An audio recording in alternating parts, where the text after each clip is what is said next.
Moving into our next story of the day, if you haven't already supported us, hit that like and subscribe button and double check to make sure that bell icon is clicked at all notifications, because YouTube is saying that is why you're not seeing our content. That is why we're supposedly not being shadow banned and all this other stuff. Just make sure that's there. Hit that like, subscribe, as well as a comment down below. Do it all, folks. You're amazing. Thank you so much for your support. Our story here is Twitter CEO Elon Musk suspended left-wing Washington Post reporter Taylor Lorenz on Saturday night after saying last week that her shameful behavior would not be tolerated on the platform in the future. Now, here's the thing. I don't like censorship at all. I think you should literally be able to do almost anything. Granted, it kind of seems like what she did was post somebody's personal information or somebody's private information on there. That I'm not for, because you have psychos out there in the world that will literally go kill you. So that part I am not for. But for the most part, I am really for you just saying anything and everything and just getting away with it. Even if I don't like it, I think you have the right. But this lady is nuts, you guys. And you've heard her name before because she went after libs of TikTok. We'll get into that in just one moment. Lorenz claimed in a blog post that she received zero communication from the company on why I was suspended or what terms I violated. Interesting. God, it's so amazing how now when the same stuff that was happening to conservatives for literally like a decade is now happening to them, they're all up in arms about it. Well, I didn't get any communication. Yeah, either did Steven Crowder, Charlie Kirk, a lot of people, Jordan B. Peterson, a lot of people didn't receive any communication. They just had their account suspended with no actual notice as to why. Join the club, lady. She suggested that she was suspended because she tweeted at Musk asking him for a comment on a story.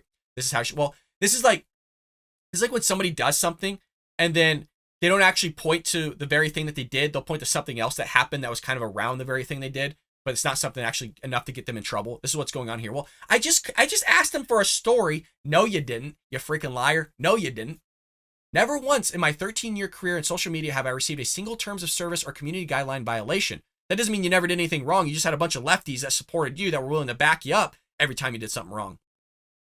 She said this. She said, Twitter has served as an essential real-time news source and played a crucial role in the journalism world, but Musk's arbitrary suspensions of journalists who report on him, should worry anyone who values free speech and expression. The popular Twitter account, Libs of TikTok, posted a screenshot of Lorenz's account being suspended. This is what Libs of TikTok said. Taylor campaigned Twitter to ban me multiple times. She has also campaigned Substack and Shopify to ban me and complained when IG and Facebook gave me my account back. I have zero sympathy. As do I. This is called karma. And karma just smacked you right upside the head. Hard. On Friday, Musk responded to a tweet from Aradana Jacob, I think. I'm probably butchering that first name. Wrote, quote, I'm not famous and I wasn't a public figure either when Taylor Lorenz asked for my address. Said it wasn't for publication and then proceeded to dox me in the New York Times when the address she had assured me wasn't going to publish. The article was shared many times on Twitter. So she's a liar. She's crazy like Schiff. And she's a nutso leftist progressive activist that pretends to be a journalist.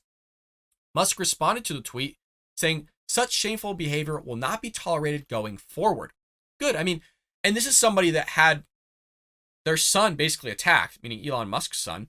And you have these journalists that are trying to publish non-public information, meaning private data about his plane and his whereabouts, which is not allowed because people, like I said, are nuts. They will go kill people, especially those leftists. There's a reason why Musk went on Twitter and said, if I die, I did not commit suicide, right?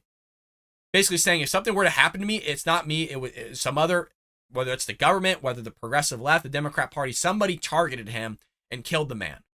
So that's why I don't want people's public information out there. That's why I'm thinking this has some pretty bad ramifications. But you also kind of roll into some other spheres where people are going to do what they want to do anyways, regardless of whether you posted something on the internet or you didn't post anything. But you don't want to make life easier for them by giving them the direct location of where somebody's at that they hate, that they want to kill. So that's what I don't like. While many conservatives typically oppose online censorship, it seems as though there was a near unanimous consensus from the right side of the political spectrum that this was not a typical censorship case, which is kind of where I'm in line with as well. Podcast host Tim Pool tweeted Taylor Lorenz finally got suspended for all the awful things she's done. And she's done a lot of awful things. This lady's crazy. Banning Taylor Lorenz is the best thing Elon Musk has done for this website, said digital strategist Caleb Hull. Elon Musk decided to stop entertaining the liars on the far left. Good. Written Ian Miles tweeted, We need more of this. These people will stop at nothing to destroy you and what you stand for. You also had another political commentator tweeting, was out with friends and then checked in to see this. Is this what people mean by a nightcap? I don't know what nightcap is. There's so much lingo now, you guys, with these like people that are younger than me. I can't keep up with it. But on one end, I'm glad that she got suspended because she did do something wrong. But I think based on her behavior before of releasing people's private addresses to the New York Times to be posted for people, I think should have been suspended before. But let me know what you think about this, because it's a fine line. On one end, we're saying that we're for free speech. And then on the other end, we're technically not, right? If we're saying that you can't post somebody's private information, which would be speech, then are you actually for free speech? And this is kind of the ultimatum that we're always in. How far is too far? What's allowed? What isn't allowed? And then you kind of put yourself in a tough situation if you're trying to debate somebody, because how are you saying you're for free speech when you're not for somebody putting somebody's private address out there? So this really turns into more of a long form conversation. I hope you enjoyed that clip from the Bald Brad Show. If you did, make sure to hit that subscribe button so you can stay up to date on all our future content.